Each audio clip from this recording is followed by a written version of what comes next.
कैसे हैं आप लोग? सुप्रभात सबको और हार्दिक अभिनंदन है। क्या मेरी आवाज आप लोगों को आ रही है?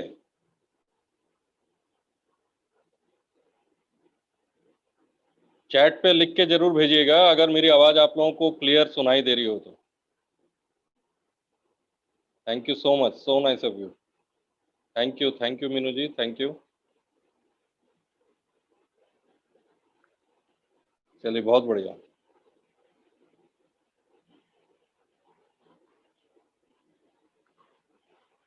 बहुत बढ़िया, बहुत बढ़िया।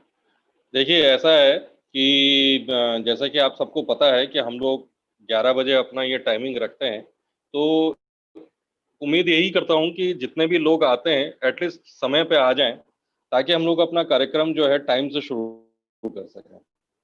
और अभी जितने भी लोग आए हैं, सबका स्वागत है, सबको नमस्कार है कि वो लोग सही समय पे आ गए हैं और प्रोग्राम का एक हिस्सा बन रहे हैं। क्योंकि देखिए, ये अपने आप में ये एक सब इतिहास बन जाएगा।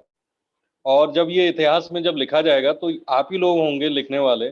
और आप ही लोगों के बारे में ओरियंस में जब भी गोल्डन बुक्स में लिखा जाएगा तो यही लिखा जाएगा कि समय पे अगर जो भी आया है तो वो नाम कमा गया है। Discipline is must. ठीक है। तो जब कोई समय दिया जाए मीटिंग का तो कोशिश करिए 10 मिनट पहले ही आप एंट्री कर जाएं। चाहे अभी जूम के मंच पे हो और चाहे बाद में जब हम लोग किसी फंक्शन में करेंगे या किसी स्टेडियम में करेंगे तो ऐसे ही करिएगा कि समय का ध्यान रखिएगा कि 10 मिनट पहले आप जरूर इसको वो करिएगा। क्योंकि मैं ये मानता हूं कि समय पे अगर आपने कोई अगर नहीं किया काम तो फिर वो उसका मजा नहीं आता है। देखिए, जिंदगी में क्या होता है, बड़ी उठापटक होती है और बहुत उतार चढ़ाव भी आते हैं। तो मैंने इस चीज को फेस किया है। स्टार्टिंग में हो सकता है मैं भी थोड़ा सा लेथर्जिक था या स्लो था या लेजी था कि मैंने समय को उतना वो नहीं किया। और समय ऐसी चीज है कि वो किसी के लिए रुकता नहीं है, वो भागता रहता है। ठीक है। तो मैं वो झेल चुका हूँ। हाँ, वो मैं आज से 10-12 साल पहले की बात है। मैं झेल चुका हूँ, इसलिए मैं समय को बहुत महत्व देता हूँ कि समय पे काम शुरू हो। आज जो डॉक्टर साहब जिस विषय पे बात करने वाले हैं, जो टॉपिक पे बात करने वाले हैं, वो डिजीज एंड डिसऑर्डर के ऊपर ही बात होगी। साथ ही साथ वो और भी बहुत सारी चीजों पे वो रोशनी डालेंगे। और मेरा काम ये है एज अ मार्केट को ये जो चीजें सर बता रहे हैं उसको राइट दिशा में, उसके ऊपर, उस चीज के ऊपर कितना आप तवज्जो दे रहे हैं, कितना आप उतर रहे हैं। कि डेली आपको मीटिंग अटेंड करना तो अच्छी बात है, लेकिन उसको किस हिसाब से आप एग्जीक्यूशन करेंगे। क्योंकि देखिए, मीटिंग तो अटेंड कर ले जाएंगे, मीटिंग अटेंड 1-1.5 घंटा मीटिंग अटेंड करेंगे, उसके बाद फिर दिन भर में उसमें क्या आपने रोशनी डाली आपके बिजनेस में, ताकि आपके सीखने या सिखाने के क्रम में आपको फायदा हो। ठीक है। मैं तो इस चीज को ध्यान में रखता हूँ। क्योंकि देखिए, होता क्या है कि दिन भर और डेली हम लोग भी कुछ सीखते रहते हैं। हम आपसे ही सीखते हैं। ऐसा नहीं कि सिर्फ हम ही सिखा रहे हैं, हमको भी सीखने का मौका मिलता है आप लोगों से। तो ये चीज का ध्यान रखिएगा कि जो भी मीटिंग आप अटेंड कर रहे हैं, अभी जैसे डॉक्टर साहब आप लोग को प्रोडक्ट संबंधी जानकारी देंगे, फिर सारी चीजें बताएंगे कि कैसे क्या डिजीज एंड डिसऑर्डर्स होता है। आप जब उस चीज को करने जाएंगे मार्केट में तो कोशिश ये करिएगा कि उस चीज को बहुत ही सिस्टमेटिक तरीके से आप उसको करिए। बहुत जरूरी है, क्योंकि देखिए वो होता क्या है कि स्मार्टली वर्क करना है। और आज की तारीख में क्या है कि लोग स्मार्टली वर्क, क्योंकि अगर आप अच्छे लोगों के संगत में हैं, अच्छे सीनियर, क्योंकि समय बहुत कम है। आज के टाइम पे आप देखिए कि हो क्या रहा है कि एक तो ये कोरोना का इफेक्ट है। कोरोना की वजह से सबसे ज्यादा नुकसान भी हो रहा है और फायदा भी हो रहा है। मैं ये नहीं कहूंगा कि नुकसान ही नुकसान हो रहा है, फायदा तो ज्यादा हो रहा है कि हमारी जो इंडस्ट्री है डायरेक्ट सेलिंग इंडस्ट्री में, इसमें फायदा हुआ है। बहुत लोग आए हैं। मैं आपको अपने बारे में बताऊं कि देखिए, होता क्या था कि जब मैं दिल्ली ऑफिस में बैठता था, आज तो मैं अपने घर से प्रोग्राम कर रहा हूँ, लेकिन जब मैं दिल्ली ऑफिस में बैठता था तो जो हमारी रोज की दिनचर्या होती थी और मोरलेस 12 घंटे तो हम लोग काम कर ही ले जाते थे। मतलब ऑफिस बंद करने का टाइम 6:30 बजे होता था, लेकिन हमारे ऑफिस से निकलते निकलते 9 बज जाता था या 9:30 बज जाता था। तो 11 घंटे तो हम लोग ऑफिस में रहते ही थे। पूरा स्टाफ चला जाता था, मैं बैठा रहता था और मेरे साथ जो ब्रांच इंचार्ज है मिस्टर फारूक, वो बैठे रहते थे। तो सोचिए, हम लोगों को शौक तो है नहीं बैठने का, लेकिन काम इतना रहता था कि हम लोग मतलब निकल ही नहीं पाते थे। हम लोगों को लगता था कि ये समय हमारे लिए बहुत कम है और ज्यादा होना चाहिए। ठीक है।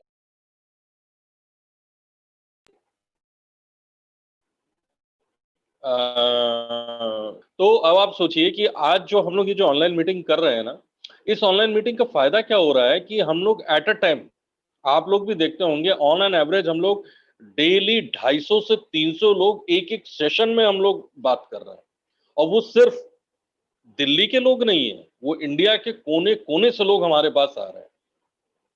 और सबसे बड़ी बात क्या है, इंडिया के बाहर से भी आ रहे हैं, मैक्सिमम नेपाल से आते हैं, श्रीलंका से आ रहे हैं, मलेशिया के लोग आ रहे हैं, इवन कि हमारे प्रोग्राम में लंदन से भी लोग जुड़े हुए हैं, रोमानिया से भी लोग जुड़े हुए हैं, कीनिया से भी लोग जुड़े हुए हैं। मिस्टर पटेल हैं जो साउथ अफ्रीका से जुड़ते हैं, जोहान्सबर्ग से। तो सोचिए, ये फायदा हुआ है कि हम एक टाइम पे हम इतने लोगों से मिल पा रहे हैं, जो हमारे लिए पॉसिबल नहीं था कि जब हम लोग ऑफिस में बैठते थे, हार्डली 20 से 25 लोगों को हम लोग दिन भर में बात कर पाते थे। लेकिन ऑनलाइन सबसे ज्यादा फायदा हमको कर रहा है। तो मैक्सिमम फायदा उठाइए एपी होम का भी, क्योंकि एपी होम के जरिए आप सबसे ज्यादा आप लोगों के संपर्क में आएंगे। क्योंकि देखिए, होता क्या है कि एक एंड्रॉयड फोन पे आप मोरलेस कैपेसिटी कॉन्टैक्ट्स की 500 600 700 तक हो जाती है। आप उन 500 600 लोगों का यूज करिए, सबको भेजिए। अगर आप आईबीए हैं तो 15 लोगों को आप भेज सकते हैं। अगर आप वन डायमंड है तो 50 लोगों को भेज सकते हैं। टू डायमंड में 100 लोगों को भेज सकते हैं। और थ्री डायमंड पोजीशन में अगर आप हैं तो आप अनलिमिटेड लोगों को आप ये जो क्रिएटिव वर्चुअल शॉप होता है आप भेज सकते हैं। इसका फायदा उठाइए। और सिर्फ जिम्मेदारी ये नहीं है कि भेजना है, भेजने के बाद उनसे संपर्क करिए कि हमने आपको एक ऐसी चीज भेजी है जो आपके फायदे की चीज है, आप प्लीज इसको डाउनलोड करिए। उनको डाउनलोड कराइए, क्योंकि जब आप उसको डाउनलोड करा देंगे ना, तो पता है क्या होगा उससे फायदा? उससे फायदा आपको होने वाला है डायरेक्ट। कंपनी आपको फायदा देगी, आप इससे पैसा भी कमाएंगे। कितना कमाएंगे वो अभी आपको हम बता देंगे। लेकिन अगर मान लीजिए एज एन आईबीए, ऐप का नाम है एप्पी होम, APPYHOME। अभी फिलहाल ये इंडिया में चल रहा है, इंडिया के बाहर नहीं चल रहा है, लेकिन कोशिश हो रही है कि इंडिया के बाहर भी हम इसको कर सकें। तो एपी होम ऐप सिर्फ इंडिया के लिए है। ठीक है। तो अब सबसे बड़ी बात क्या है कि इस एपी होम के जरिए आप सब कुछ कर सकते हैं। तो जब ये डाउनलोड की प्रक्रिया आपके यार दोस्त लोग जब कर ले जाएंगे, तो आप सोच नहीं सकते। क्योंकि देखिए, अमूमन क्या होता है, अभी नेपाल के लिए भी बात चल रही है। आप लोग चिंता मत करिए, हो जाएगा। बात चल रही है कि कल हम लोगों के मौली शंकर सर के साथ काफी देर हम लोग की बातें हुई हैं।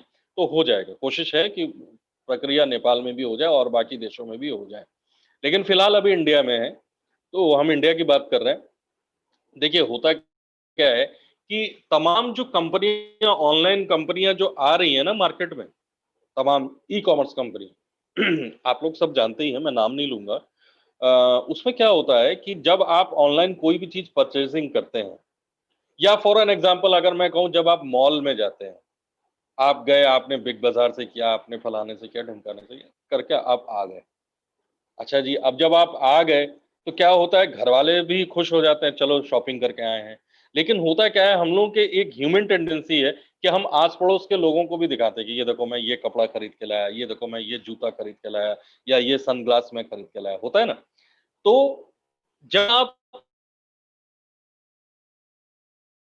आप कहीं ना, बिना सोचे समझे, बिना बिग बाजार के कहे हुए आप उनकी मार्केटिंग कर देना है, तो क्या नए कस्टमर आप कहे सोए अनुसार जब उनको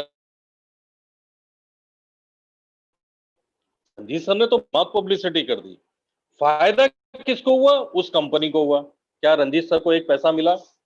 क्या रंजीत सर के वजह से जो 10 नए लोग उस जगह पे गए और उन्होंने जो परचेजिंग की, क्या उस कंपनी ने रंजीत सर को फायदा दिया? नहीं दिया। अब सोचिए कि ओरियंस में जब आप ये ऐप ही हम लोगों को बताएंगे तो उससे क्या फायदा होगा कि जब लोग डाउनलोड कर लेंगे और उस डाउनलोड से जब परचेजिंग होना शुरू हो जाएगा तो आपको डायरेक्ट फायदा होने वाला है। क्यों? क्योंकि वो तो अभी एज अ कस्टमर ज्वाइन कर रहे हैं, उनको तो पीवी का फायदा होने वाला नहीं है। प्रोडक्ट्स में जो पीवी मिलता है, पॉइंट वॉल्यूम, वो फायदा आपको डायरेक्ट हो जाएगा। अब आप सोचिए, मैं आपको यहाँ पे एक छोटा सा एक चीज बता रहा हूँ, अगर आप सही दिशा में जाएंगे तो आप इसको पकड़ ले जाएंगे। देखिए, एक नया आईबीए ज्वाइन करता है हमारी कंपनी में, ठीक है, उसको हमने ट्रेंड किया, बताया, और उसने 15 लोगों को भेज दिया। ठीक, 15 लोगों ने डाउनलोड कर लिया। जैसे ही 15 लोगों ने डाउनलोड किया तो इनिशियल फायदा उस आईबीओ को होगा कि उसने 15 लोगों को भेजा, 15 लोगों ने डाउनलोड किया, ओरियंस कंपनी उसके वॉलेट में कुछ ना कुछ पैसा भेज देगी कि आपके वजह से लोगों ने डाउनलोड किया, कम से कम लोगों ने देखा तो ओरियंस के ऐप को। अब खरीदना ना खरीदना वो बात की बात है। अब मान लीजिए उन 15 लोगों में से 10 लोगों ने, 5 लोगों को बस कर देता हूं, 10 लोग सीरियस हैं, जो कस्टमर हैं, उन्होंने जब देखा कि अरे रंजीत ने तो ऐसा भेज दिया, चलो इसमें से कुछ हम खरीदारी करते हैं, और सब ने 10 पीवी, मतलब 1000 रुपए का सामान खरीद लिया, 10 लोगों ने, तो कितना हो गया पीवी आपके पास? 100 पीवी। और आप पीवी से ज्वाइन हुए हैं कंपनी में, 10 पीवी। अब आपको अगर 7 वेज ऑफ इनकम चाहिए तो आपको मिनिमम 100 डायमंड होना है। तो आप कैसे 100 डायमंड बन सकते हैं? ये जो 10 लोगों ने 10-10 पीवी का सामान खरीदा, तो 100 पीवी तो आपके पास आ गए ना, क्योंकि वो तो कस्टमर है, उनको तो एमआरपी पे हो रहा है, और पीवी का फायदा आपको हो रहा है। तो आपके पास 100 पीवी आ गए, आप खट से अपने आईडी को आप टॉप अप कर लीजिए 100 से, और आप बन जाएंगे 1 डायमंड। जैसे ही आप 1 डायमंड बनेंगे, आप 50 लोगों को वर्चुअल शॉप भेज सकते हैं, क्योंकि आप एज एन आईबीए तो सिर्फ 15 लोगों को भेज पाए ना। जैसे ही 1 डायमंड बनेंगे, आपको 35 लोगों का फायदा होगा कि एक्स्ट्रा लोगों को आप भेज सकते हैं। और इसी क्रम में जैसे ही आप 2 डायमंड हो गए तो 100 लोगों को, और 3 डायमंड बन जाएंगे तो आप अनलिमिटेड लोगों को भेज सकते हैं। है ना सही बात? तो इस तरीके से काम करिए कि आईबीए रहते भी आप डायमंड बन सकते हैं, और कोशिश करिए, क्योंकि देखिए इस मार्केट की कि आप चाहें तो हमें 2500 रुपए भी कमा सकते हैं, और अगर आपने मेहनत कर ली तो आप यही पैसा, 2500 अगर वीकली होता है तो मंथली कितना होगा? 10,000 रुपए। तो अगर आप 10,000 रुपए मंथली स्टार्टिंग में कमा सकते हैं, तो मैं आपको गारंटी देके कह रहा हूं, जब आप 6 डायमंड 7 डायमंड पोजीशन पहुंच गए अगर अगले 6 महीने में मेहनत करके, तो आप 50,000 के ऊपर आप कमा ले जाएंगे महीने का। ठीक है, तो यहाँ पे जो अपर लेवल पे है ना क्राउन एम्बेसडर, और वो लोग हफ्ते का 2.5 लाख रुपए कमाते हैं, सोचिए, महीने का 10 लाख रुपए।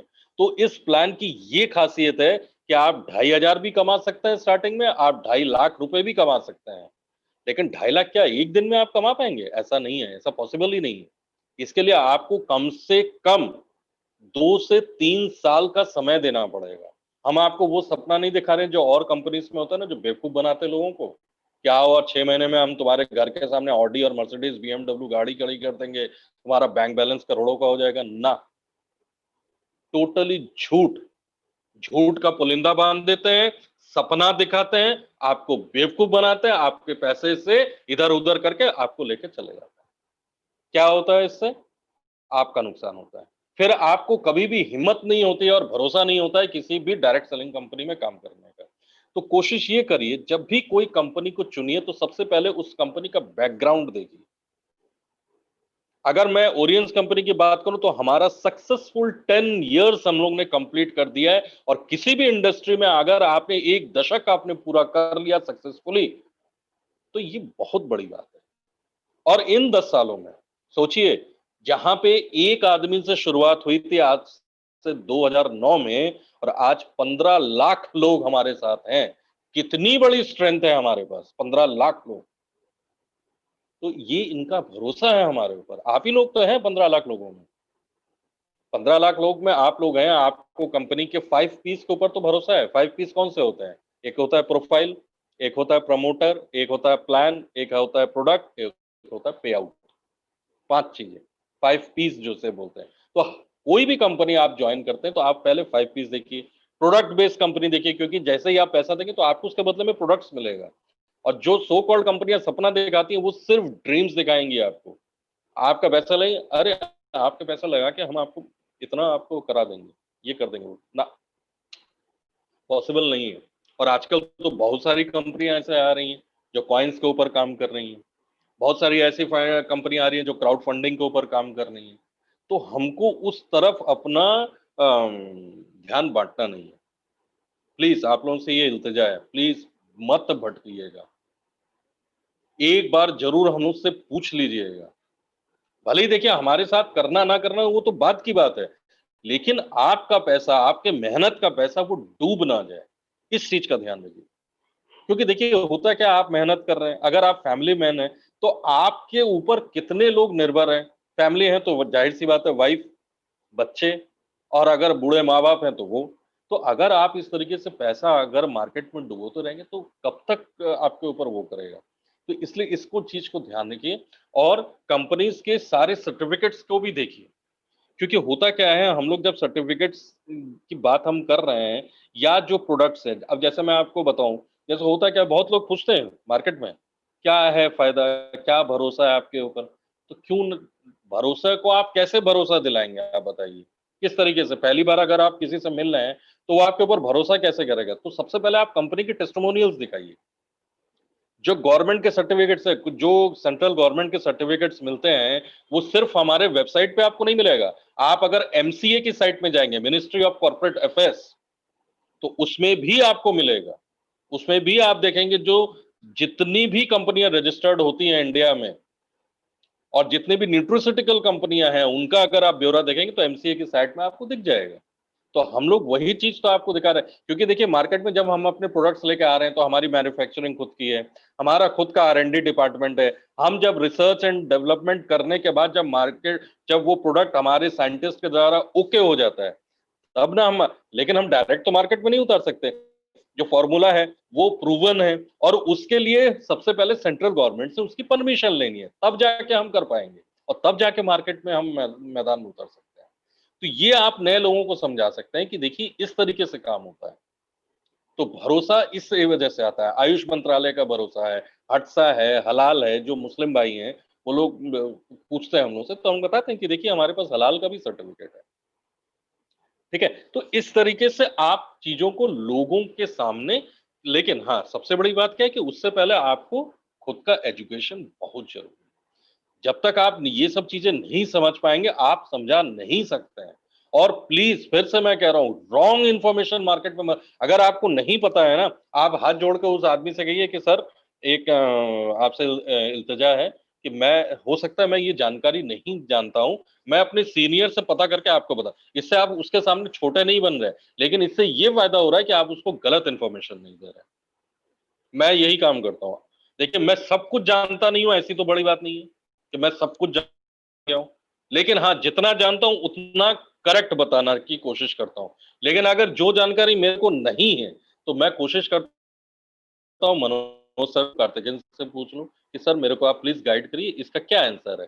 तो जैसे ही मेरे को पता चल जाता है कि इसका क्या आंसर है, मैं उस बंदे को पलट के फोन करता हूँ, और फोन करके मैं उसको बोलता हूँ कि सर आपने जो मेरे से क्वेश्चन पूछा था इसका ये जवाब है, ये हमारे कंपनी के मैनेजमेंट ने बताया है। तो ये है राइट तरीका, प्रोसेस काम करने का। ठीक है, इस तरीके से आप काम करिए, स्मार्टली काम करिए, डेली अपने कंपनी के वेबसाइट को एक बार ओपन करके देखिए, बहुत सारे अपडेट्स आते रहते हैं। ठीक है, देखिए अभी क्या है कि अब डॉक्टर साहब आ गए हैं, और बहुत जल्दी वो आपको डिजीज एंड डिसऑर्डर के बारे में आपको बताएंगे। ठीक है, बाकी जितने भी क्वेश्चंस हैं आप अपने पास नोट डाउन करके रखिए, हम आपको जवाब देंगे सबका। अभी फिलहाल डॉक्टर साहब की ट्रेनिंग को जरूर अटेंड करें। तो ओवर टू यू डॉक्टर साहब, आप आइए प्लीज अपना सेशन चालू शुरू करिए। Over to you, thank you sir.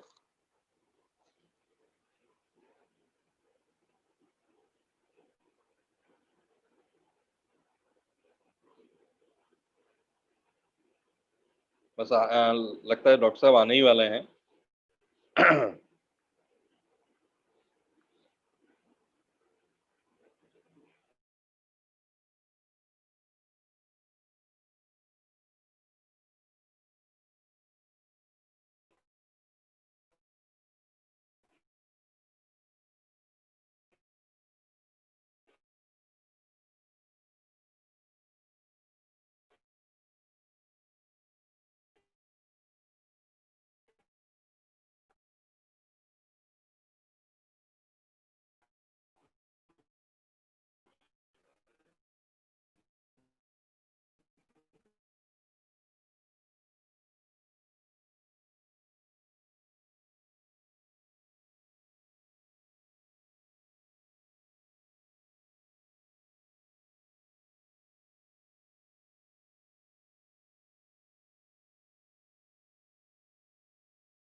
नमस्कार, सलाम।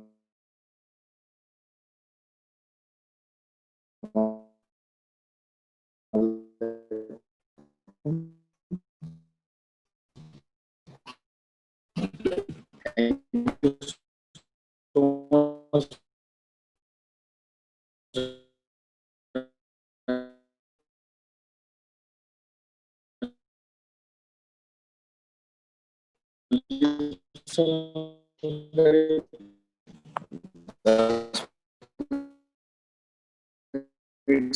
था just like thank you so much Ranjit sir, very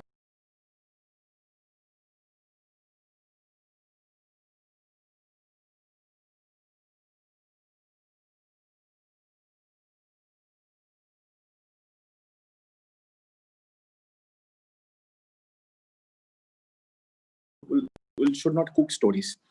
Whatever is the fact we'll tell. If you don't know, then we'll know from someone and tell. Okay so आज का programme शुरू करते हैं disease and disorders पे। अभी तक हमने बहुत सारा सेशन इसमें किया है।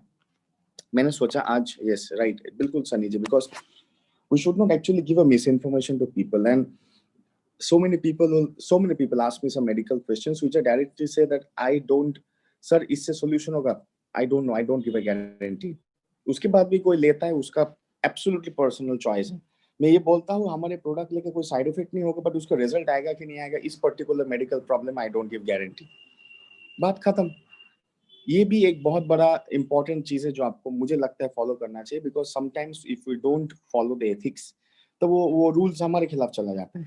वो बहुत सारा थैलेसीमिया पेशेंट्स है। थैलेसीमिया एक ऐसा बीमारी है जिसमें some factors of the blood में कुछ प्रॉब्लम होने की वजह से अगर कुछ कट गया छीट गया तो ब्लीडिंग माने अनस्टॉपेबल अनलिमिटेड होता है, तो इवन इंसान मर सकता है because of uncontrolled bleeding. Suppose आपका यहाँ पे छील गया, कट हो गया छुरी से, कोई कारण से, चाकू से, कांच से, कुछ से भी, वो ब्लड निकलते जाएगा, स्टॉप नहीं होगा। सो इट्स एक्चुअली अ बायबॉर्न डिजीज।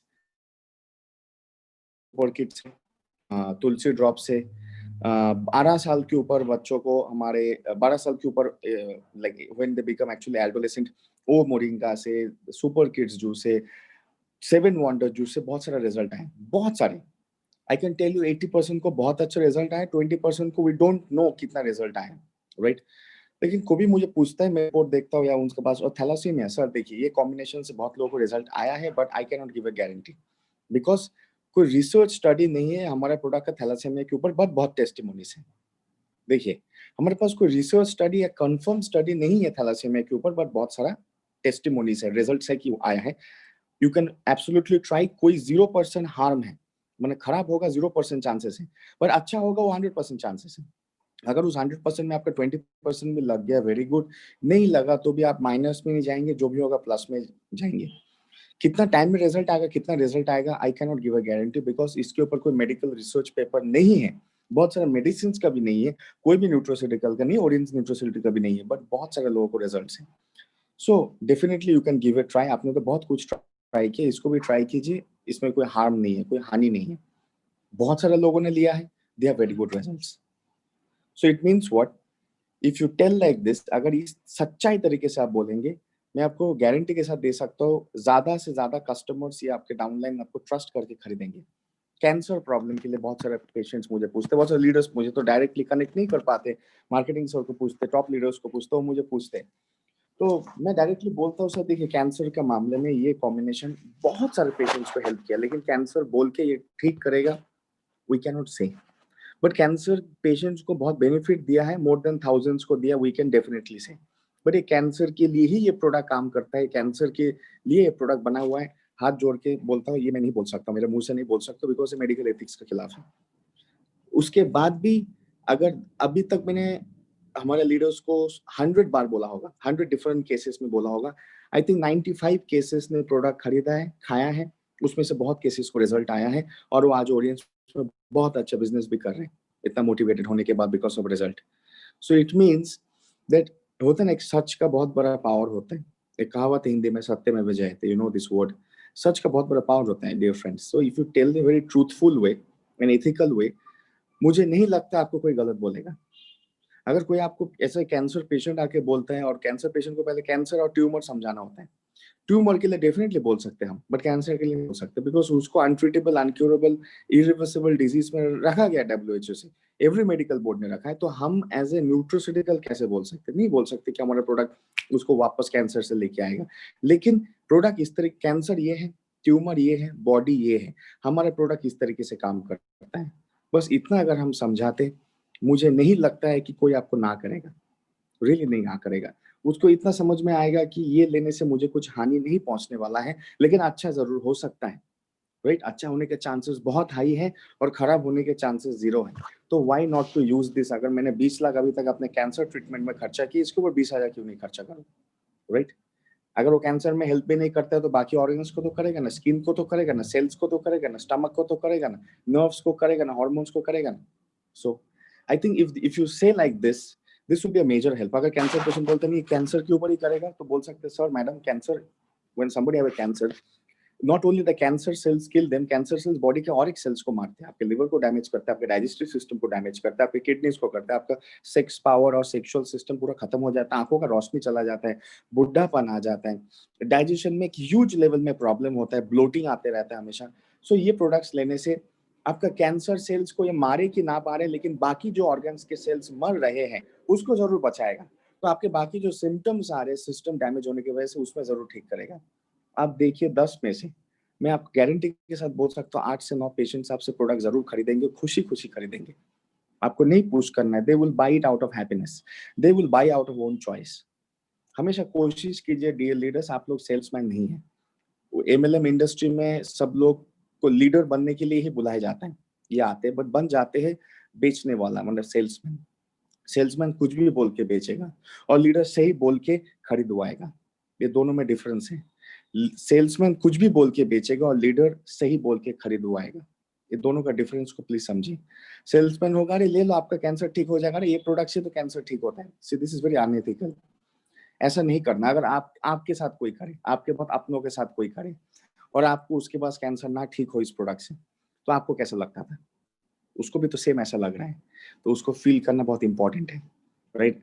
जो दूसरे का दुख दर्द को नहीं महसूस करते, राइट, उसको जब दुख दर्द होता है तो उसके लिए कोई महसूस नहीं करेगा। इस चीज को याद कीजिए। जो लोगों के मुश्किल टाइम में साथ नहीं देता, उसके मुश्किल टाइम में कोई भी नहीं साथ देगा। This is a universal rule, है ना? जैसा करनी वैसा भरनी, what goes around comes around, एक कहावत है इंग्लिश में। So we should not do any unethical practice because we are in a very ethical industry. एक very clean sheet industry में हम लोग काम करते हैं। We should not do any unethical practice. इसलिए जो रंजीत सर ने कहा, मैं बहुत इस पॉइंट से सहमत हूँ। मैं हमेशा बोलता हूँ, मैं खुद हेल्थ कोच था, अपने से बहुत लोग मेरे हेल्थ कोच ने अटेंड किया है। तो मुझे किसी ने पूछा, हमारे कोई टॉप लीडर, रेस्पेक्टेड लीडर ने पूछा, पीछे थे, he asked me the question that sir, जो बच्चों को डायबिटीज होता है उसका कारण क्या है, कैन यू टेल? मैं डायबिटीज टॉपिक में कर रहा था, हेल्थ कोच 2 डेज का हेल्थ कोच होता है, 6 12 घंटे का, 2 दिन तक। मैंने बोला sir I don't know, because medical industry also don't know, we are still in the research, but last 40 years से कोई रिजल्ट नहीं आया है। We have so many reasons but we don't have any confirmed reason. So and that actually made a very major impact, because उस leader के पास more than 100 ऐसा community था, कम्युनिटीज थे जहाँ पे चाइल्ड डायबिटीज में ही वो काम करता था। मतलब he was a part of NGO, he still a part of NGO, and वो चाइल्ड डायबिटीज के ऊपर, चाइल्ड डायबिटीज पेशेंट को चैरिटेबल काम करने के लिए, एजुकेशन काम करने के लिए काम करता था। इसलिए उसने मुझे क्वेश्चन पूछा, जो बच्चा डायबिटीज 3 4 साल उम्र में डायबिटीज हो गया, सर मेडिकल इंडस्ट्री के पास आज तक जवाब नहीं, इसलिए मेरे पास भी जवाब नहीं। I cannot give you answer. 10 कारण मेडिकल इंडस्ट्री ने रिसर्च करके किया, लेकिन एक भी कारण के ऊपर प्रूफ नहीं है, हाइपोथेसिस है। हाइपोथेसिस मतलब मेडिकल रिसर्चर ने थ्योरी बनाई, इसके लिए इस कारण से हो सकता है, इस कारण से हो सकता है, इस कारण से हो सकता है, इसी कारण से होता है। We don't know for child diabetes, we can not give a guarantee. But ये 10 हाइपोथेसिस, हाइपोथेसिस मतलब ऐसा होने से ऐसा हो सकता है, उसको हाइपोथेसिस बोलते हैं। ऐसा होने से ऐसा ही होगा, ऐसे ही होता है, उसको उसको बोलते हैं एविडेंस, मतलब थ्योरी।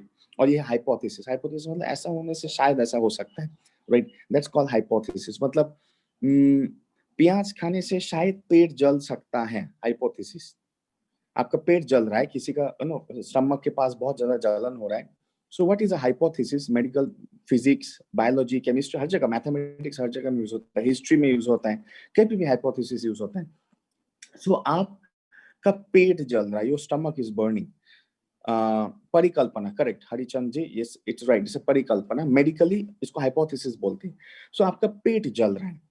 अब फॉर एग्जांपल आप मेरे पास आए, डॉक्टर तथागत चक्रवर्ती के पास, I don't know your reports, मेरे पास आपको रिपोर्ट्स नहीं है, मैंने कंफर्म नहीं देखा है आपका अल्ट्रा एंडोस्कोपी या कोई और बेरियोस्कोपिक टेस्ट, तो मैंने आपको देख के बोला शायद आपका ना मिर्ची खाने से पेट जलता है, क्योंकि मिर्ची खाने से पेट जल सकता है, मिर्ची खाने से पेट जलता है, लेकिन आपका पर्टिकुलरली मिर्ची खाने से पेट जलता है कि नहीं, वी डोंट हैव एविडेंस। तो हमें टेस्ट करना पड़ेगा कि मिर्ची के अंदर चिली का जो एंजाइम है वो डालने के बाद क्या आपका पेट जल रहा है। आपको चिली के एंजाइम वाला कोई चीज अगर हम लोग खिला दे, क्या आपका पेट जलेगा? देन ओनली कंफर्म बोल सकते हैं यस, चिली खाने से ही पेट जलता है, खाने में मिर्ची बिल्कुल नहीं यूज कर, तो हम कंफर्म ट्रीटमेंट बोल सकते हैं। कभी भी चिली पाउडर या कच्चा या ब्लैक या रेड या ग्रीन मत यूज करें, दैट्स अ कंफर्म ट्रीटमेंट। लेकिन चिली खाने से पेट जल सकता है आपका, राइट? आप मिर्ची वाला खाना खाते हो? हाँ सर, खाने में तो थोड़ा मिर्च तो डालते हैं, कोई भी डालते हैं, सबसे लोएस्ट फूड में थोड़ा ना डाल, बिल्कुल खाने के लायक गारंटी नहीं। हो सकता है हल्दी से हो रहा हो, जनरली होता नहीं, बट 1% पीपल को हो सकते हैं जिंजर से हो रहा हो, एलर्जी हो सकता है आपका intestinal system to ginger, may be garlic से हो सकता है, मे बी जो टाइप का गार्लिक आप यूज कर सकते हैं उससे हो सकता है, मे बी चिकन मसाला डालने से हो सकते हैं, मे बी प्याज से हो सकता है, वी कैन नॉट से, बट मिर्ची से ज्यादा लोगों को होता है, इसका मतलब ये नहीं कि आपको ये हो रहा है, बट मिर्ची खाने से हो सकता है आपको, ये मैं हाइपोथेसिस बोला। बट अगर मैंने मिर्ची का एंजाइम्स, चिली के एंजाइम्स को टेस्ट किया आपके बॉडी के अंदर, उसके बाद आपका जलने लगा, दैट मीन्स कंफर्म आपको मिर्ची खाने से हो रहा है, तो मैं आपको कंफर्म बोल सकता हूँ मिर्ची बिल्कुल खाने में ऐसे यूज करना बंद कर दो, कोई पाउडर ना मसाला ना कुछ, आपको ठीक हो जाएगा, आपको ठीक हो जाएगा। So a hypothesis it's a part of, जो हमें आज डिजीज डिसऑर्डर का टॉपिक में, it comes as a part कि disease and disorders, disorder is also comes as a hypothesis and disease comes as a guarantee, मतलब evidence, इसलिए तो उसको डिसऑर्डर नाम दिया है। डिसऑर्डर मतलब ऑर्डर और डिजीज के बीच, मैं फिर से बोल रहा हूँ, डिसऑर्डर का मतलब है ऑर्डर एंड डिजीज के बीच जो है उसको डिसऑर्डर बोलते हैं। So it is neither this side neither this, और बीच में बैठा हुआ है। It's like India Pakistan border, Hindustan Pakistan border में लाइन ऑफ कंट्रोल में बैठा हुआ है ना, इस पार ना उस पार, और दोनों तरफ से गोली खा सकते हैं, बट वो इस पार भी आ सकते हैं ऑर्डर के पास, या उस पार मैक्सिमम टाइम जाता मैक्सिमम टाइम डिसऑर्डर के, डिजीज के पास। So this is a very important fact, मैं आप लोगों को बार बार रिक्वेस्ट करता हूँ, don't over commit to people and don't over tell to people, over commit मत कीजिए। अगर कोई चीज हम नहीं जानते, अगर मुझे कल साइंस पढ़ाते हैं, हेल्थ साइंस पढ़ाते हैं, आपको तो सब कुछ पता होगा ना, मेडिकल मुझे पूछता है, हमारे मार्केटिंग सर लोग पूछते हैं, हमारे लीडर्स पूछते हैं, मैं क्या आंसर देता हूँ, सर अबाउट मेडिकल साइंस मुझे शायद 15% पता है, आपको बस 15% पता है सर, इतना आपको पता है फिर भी 15% है सर, मुझे तो लगता है मेडिकल साइंस को टोटल अगर समुद्र जो है उसका 15% मुझे पता है, बाकी 85% को मैं कॉन्कर कर रहा हूँ, step step by step conquer कर रहा हूँ, जितना पता है इतना पता, जितना पता है वो 100% पावर में पता है, और रोज पता कर रहा है, try to increase my knowledge every day at least 1% in my medical industry. तो मैं ऐसा सीधा बोल देता हूँ, बेस्ट बेस्ट डॉक्टर्स के पास जाएंगे ना, जिसने 50 साल प्रैक्टिस की, उसको जाके पूछे डॉक्टर साहब आपको तो पूरा मेडिकल साइंस पता होगा, वो बोलेगा 40-50% पता है। सबसे बेस्ट डॉक्टर्स इन इंडिया जिनका फीस 1 घंटे का 10,000 रुपए है, जिनका फीस, और ओटी चार्ज एक ऑपरेशन का 3 लाख रुपए है, वो आपको डायरेक्टली एक ही बात बोलेगा, 40-50% पता है 50 साल प्रैक्टिस करने के बाद। So it means what we are in industry of health, या इवन फाइनेंस बोलिए, वेल्थ,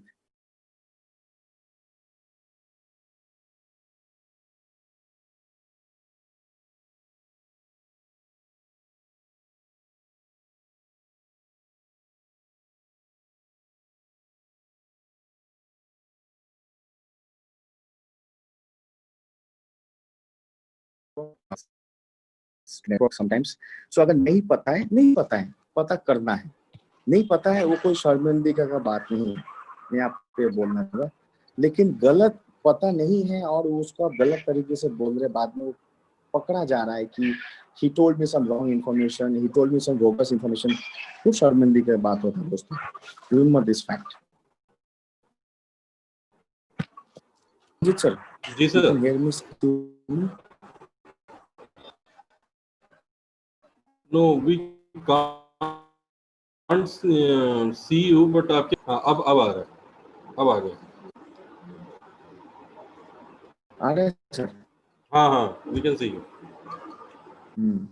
कभी कभी कभी कभी इस नेटवर्क का रियली हार्मोनल इम्बैलेंस हो जाता है सर, क्या करें? इसको कुछ एस्परोसिलाजित खिलाना पड़ेगा। यस। ऐसा कुछ वायरलेस एस्परोसिलाजित है क्या सर? थोड़ा ढूंढना मीटिंग में है, ये नेटवर्क को खिलाना चाहिए जी जी। ताकि इसका हार्मोनल इम्बैलेंस ना हो जाए। So it's very actually define people properly. तो आज इस डिजीज डिसऑर्डर टॉपिक में you see diabetes is very much different than high blood glucose या high blood sugar. So diabetes is diabetes and high blood sugar is high blood sugar and blood sugar is blood sugar. तो मैं तीन पहलू में जाता हूँ, तीन steps में जाता हूँ। पहला स्टेप का नाम मैं बोल रहा हूँ normal blood sugar order, high blood sugar disorder, diabetes disease. Are you able to get me? इसको काइंडली लिखिए, मैं आज बहुत सारा ऐसा पैटर्न वाइज आपको बोलते जाऊंगा ताकि आपको सुविधा हो समझने में और किसी को समझाने में, एंड काउंसलिंग करना आपके लिए इजी हो जाएगा, ज्वाइनिंग कराना। तो फिर से मैं रिपीट कर रहा हूँ। अच्छा Ranjit sir,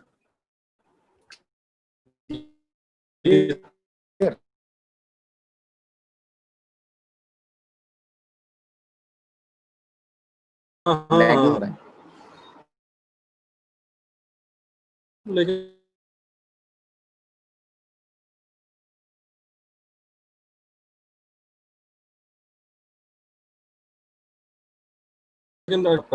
sugar. So normal blood sugar is ordered. Hi, we can't see you but audible. Okay. Leaders, you can see me now. एकदम सही. Can you see me? ठीक है सर. आवाज आ रहा है सर, लेकिन आपका वो चल हाँ फिर आ गया। अभी आया? हाँ, Can you see me? Hear yes me? आप यस लोग leaders? Yes yes yes. So thank you. मेरा आवाज तो आ रहा था, अब ठीक है, आवाज भी आ रहा है तो कुछ तो आ रहा है। हाँ हाँ। कुछ भी नहीं आता तो कुछ भी नहीं होता। आवाज ना था। अच्छा है कि आवाज आप बोल रहे हैं, किसी को पहचान ले रहा है, गुड।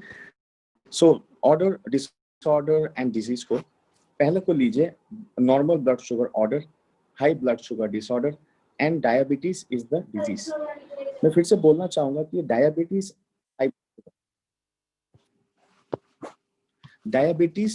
मैं फिर से बोलना चाहूंगा diabetes and high blood sugar are two very different things.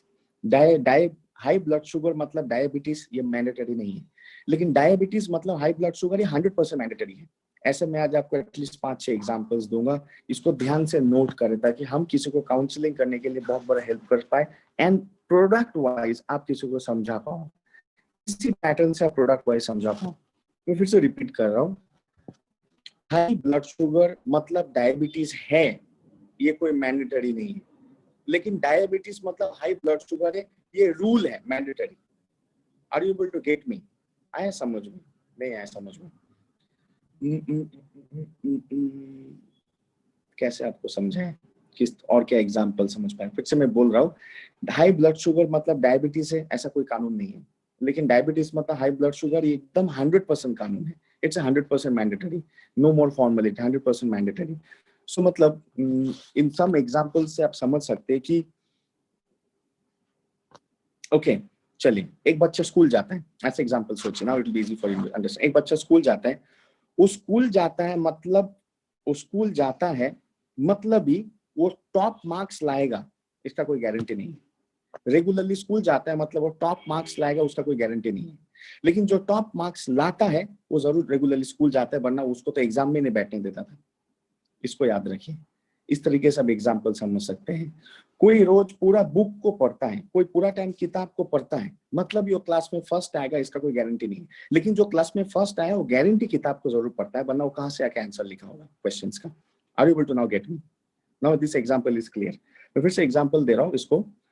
A student who is studying all the time, will be first in the class. There is no guarantee of this. But a person who comes first in the, a student who comes first in the class, guarantee he is studying very well. कोई पूरा time पढ़ाई कर रहा है मतलब first आएगा, कोई guarantee नहीं है.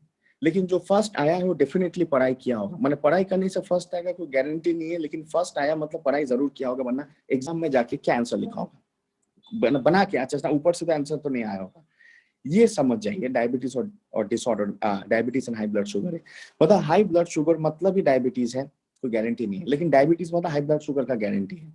Because high blood sugar is a disorder and diabetes is a disease and normal blood sugar is the order. तो normal blood sugar कैसे होता है, बच्चे से जानते हैं, खाना खाते, ब्रेन रिएक्ट करते हैं, पिट्यूटरी ग्लैंड सिग्नल भेजता है, पैंक्रियास इंसुलिन हार्मोन बनाता है, राइट, एंड वो इंसुलिन हार्मोन हाई अपने ब्लड शुगर को हमारा रेगुलेट करता है. This is all fine. So now आप हाई ब्लड शुगर को लेते हैं. हाई ब्लड शुगर का एक सिंपल डेफिनेशन है, उसको मेडिकली हाई ब्लड ग्लूकोज बोलते हैं. मैं आपको आपके लैंग्वेज में हाई ब्लड शुगर बोल रहा था ताकि आप समझ पाए, लेकिन real what is the high blood glucose, not high blood sugar. तो हाई ब्लड शुगर मतलब ब्लड शुगर का मात्रा जब जरूरत से या जो नॉर्मल लेवल से ऊपर पहुंच गया है और पहुंच के ऊपर रह रहा है, उसको हाई ब्लड शुगर बोलते हैं. लेकिन अभी भी उसको हम डायबिटीज नहीं बोल सकते. तो उसको हमने डिसऑर्डर क्यों बताया, बिकॉज वो जो ऑर्डर था, मतलब जो रूल था, कानून था, 100 के ऊपर नहीं जाना चाहिए ब्लड शुगर, लेकिन वो 120 पहुंच गया, 130 पहुंच गया, तो वो कानून को तोड़ा. इसका मतलब वो हाई ब्लड शुगर है, disorder. He is breaking the order has been broken, so it's called disorder. है रूल ब्रेक या ऑर्डर ब्रेक, डिसऑर्डर. तो तब हम उसको बोल सकते हैं हाई ब्लड शुगर, लेकिन हम बोल नहीं सकते एग्जैक्टली डायबिटीज है. We can just term it like this, kids diabetes, because high blood sugar is a high blood sugar and diabetes is related to pancreas. देखिए वर्ड का नाम है high blood sugar and diabetes is a disease related to the organ pancreas. So disorder is actually symptomatic and disease is a systemic. But जो symptom आ रहा है, you see, जो symptom आ रहा है high blood sugar, it's a indication of A system getting damaged. मैं फिर से बोल रहा हूँ, जो डिसऑर्डर, मैंने आपको याद है स्कूल के बच्चों का एग्जाम्पल दिया था, है ना, क्लास 1 से यूकेजी, एलकेजी, फिर 5 से 10 से बच्चों का एग्जाम्पल लिया था, सब बदमाश हो गए, बीड़ी फूकने लगे, ऐसे ऐसे चीजें करने लगे. If you remember I given that example, that class आप में से बहुत लोग अटेंड किए थे. तो आप इस तरीके से इस बात को समझिए कि the diabetes is actually related to pancreas and high blood sugar is related to the blood sugar. दोनों बहुत डिफरेंट है. Diabetes is related to pancreas and insulin, pancreas से बनाया हुआ insulin, and high blood sugar is related to the blood sugar, just blood sugar. हमने यहाँ पे pancreas insulin का बात नहीं बोला. So high blood sugar is out of range blood sugar, rule break in, order break in blood sugar का. Diabetes मतलब organ break in. बात को समझिए, हाई ब्लड शुगर मतलब ऑर्डर ब्रोकन और डायबिटीज मतलब पैंक्रियास ब्रोकन. पैंक्रियास ब्रोकन मतलब system broken. पे क्या ब्रोकन है, रूल ब्रोकन, और वहां पे क्या ब्रोकन है, सिस्टम ब्रोकन. अब मुझे एक बात बताइए, मेडिकल साइंस भूल जाइए, एक नॉर्मल चीज को समझिए, एडमिनिस्ट्रेशन को समझिए. कौन सा चीज ज्यादा खतरनाक है, रूल ब्रेकिंग या सिस्टम ब्रेकिंग? रूल टूटा या सिस्टम टूटा, कौन सा बड़ा है, रूल बड़ा है या सिस्टम बड़ा है? एक एडमिनिस्ट्रेशन में रूल बड़ा है या सिस्टम बड़ा है? करेक्ट, वेरी करेक्ट, आपने पकड़ लिया, सिस्टम बना है. सो सपोज एक देश का गवर्नमेंट सिस्टम है, उस गवर्नमेंट सिस्टम के अंदर रूल आते हैं. रूल टूटा तो रूल टूटा, सिस्टम टूटा तो रूल टूटेगा टूटेगा. सो एक रूल टूटा मतलब सिस्टम टूटेगा, इसका गारंटी नहीं, लेकिन सिस्टम टूट रहा है मतलब टूट गया मतलब हर रूल टूटेगा. लेकिन अगर रूल रोज रोज टूट रहा है एक देश के सरकार में, इसका मतलब है कि सिस्टम में कुछ बड़ा गड़बड़ी है. गेटिंग मी, आया समझ में? अगर हमारे देश में, जो हिंदुस्तान का एग्जाम्पल लेते हैं, अगर रूल रोज रोज टूट रहा है तो सिस्टम टूटा है, ये कोई ऑफिशियल डिक्लेरेशन नहीं है, लेकिन रूल रोज रोज टूट रहा है, इसका मतलब सिस्टम में कुछ तो गड़बड़ी है. That's the indication. So the rule broken, rule disorder is actually indication of an systemic damage, system damage हो. बात को समझ रहे, देश के अंदर अगर रोज कानून टूट रहा है मतलब सिस्टम टूट गया, इसका मतलब ये नहीं हुआ, लेकिन डेफिनेटली रोज कानून टूट रहा है मतलब सिस्टम में कुछ बड़ा गड़बड़ है, इसलिए रोज कानून टूट रहा है, इसका गारंटी जरूर है.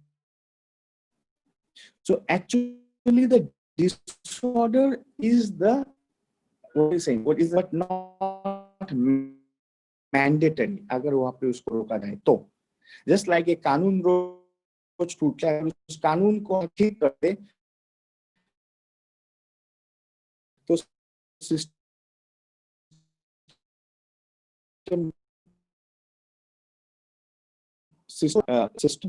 सो हाई ब्लड शुगर को हम बोल सकते हैं ब्रेकिंग ऑफ एन ऑर्डर, और उसको बोल सकते हैं डैमेज ऑफ एन ऑर्डर, इसको बोल सकते हैं डैमेज ऑफ ए सिस्टम और damage of A organ. That means pancreas, insulin, blood glucose system. बस इस चीज से आप याद रखिए, हाई ब्लड ग्लूकोज या high blood sugar is the damage of A order, that's why इसको डिसऑर्डर बोलते हैं। And diabetes is the damage of A system, that means the organ. इस तरीके से बात को अगर समझ सकते हैं तो एवरी टाइप ऑफ डिजीज आप समझ सकते हैं। सो सबसे खतरनाक ऑफकोर्स सिस्टम होता है, सिस्टम के नीचे रूल होता है, रूल के नीचे सिस्टम नहीं होता है, ये आप भी जानते हैं, राइट? आप भी ओरिएंट्स में काम कर रहे हैं, एक मार्केटिंग प्लान है, एक सिस्टम ऑफ बिजनेस है, तो एक सिस्टम है, उसके नीचे स्टेप बाय स्टेप रूल है, रूल के नीचे हमारा सिस्टम नहीं है। सिस्टम का नाम है ओरिएंट्स कंपनी और रूल का नाम है मार्केटिंग प्लान। तो the plan comes under the company doesn't come under the plan, correct? So plan में कुछ इधर उधर कोई कर रहा है, गलत कर रहा है, कोई कुछ गलत तरीके से काम कर रहा है, मतलब वो रूल ब्रेक कर रहा है, बट सिस्टम ऊपर बैठा है। लेकिन अगर हर टाइम ऐसा चीज होते रहे, दैट मींस सिस्टम में कुछ गड़बड़ी होगा, it's a indication like this. तो एक अच्छा सिस्टम है, तो जब रूल ब्रेक हो रहा है, रूल में कुछ गड़बड़ी हो रहा है, इसी टाइम रूल को अगर ठीक कर दे तो कभी सिस्टम तक पहुंचेगा नहीं इफेक्ट, रूल पे खत्म हो जाएगा उसका डैमेज, और रूल सही हो जाएगा, सिस्टम तक इफेक्ट पहुंचेगा नहीं। That means this is orients nutraceutical come into play, that if order से निकल के डिसऑर्डर स्टेज में वहां पे हाथ लगाए, वो आप ठीक ऑटोमेटिक सिस्टम तक पहुंचेगा नहीं। But definitely disorder is a signal of something going wrong in the system जो अभी तक क्लियर नहीं है, एविडेंशियली नहीं है, टेस्टेड नहीं है, स्टैम्प्ड और सर्टिफाइड नहीं है, लेकिन जरूर थॉट है। इट शुड बी थॉट, मतलब हाँ कुछ तो चल रहा है गड़बड़, और 99% टाइम में जाके वो फाइनली सिस्टम को तोड़ने वाला है। तो सिस्टम को टूट चुका है, वो दिखने वाला pancreas damage. So actually high blood glucose is a disorder and diabetes is a disease. So disorder means it's the breaking damage of the order. Damage of the order means damage of the normal thing. So high blood sugar is the damage of normal blood sugar system. High blood sugar system, high blood sugar parameter मात्रा मतलब damage of normal blood sugar.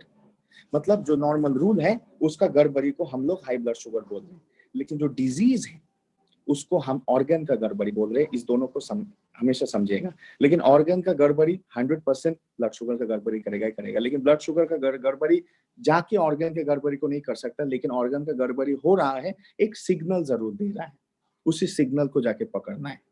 That's why pre diabetic people are in more in number than diabetic people. शायद आपने ये शब्द कभी सुना होगा, pre diabetic मतलब जो डायबिटीज की तरफ भाग रहा है।